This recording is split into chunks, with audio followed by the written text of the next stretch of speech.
The long, bleak bankruptcy process of Sir Philip Green's once mighty Arcadia retail empire is nearing its end.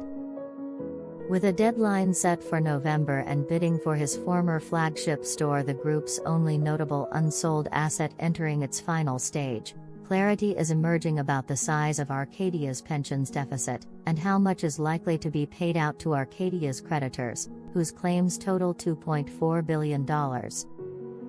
One of the key unanswered questions in the process concerns Topshop's flagship store on Oxford Street in London. With a reported price tag of around $579 million, £420 million, the asset sale would have marked a significant windfall for those overseeing the bankruptcy, except the store's $425 million mortgage, owed to U.S. private equity firm Apollo Management International, is secured and therefore must be repaid before any other funds are distributed.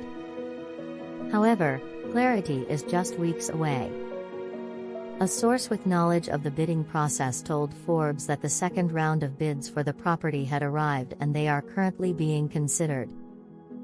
In July, Apollo's president and CEO for commercial real estate finance Stuart Rothstein said during an investor call in July that there were multiple credible offers on the table for an amount in excess of the $425 million owed.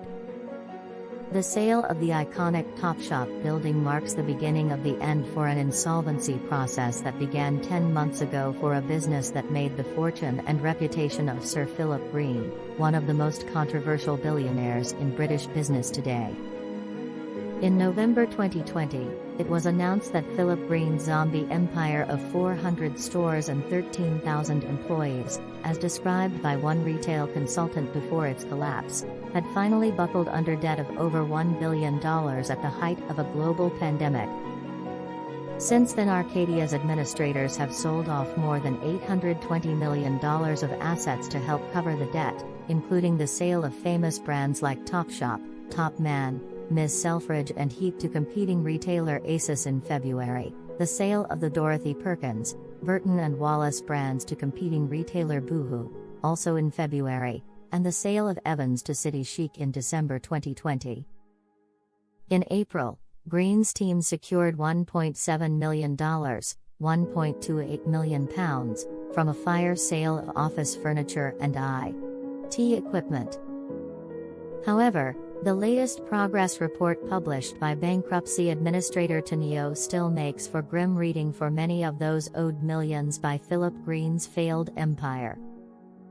In the clearest sign yet that Green could yet be embroiled in another public and political pension debacle, as he was in 2016, following the collapse of department store BHS, Arcadia's bankruptcy administrators admit that the remaining unsecured element of the pension trust debt will not be paid in full. Dividends will be in line with those paid to other unsecured creditors.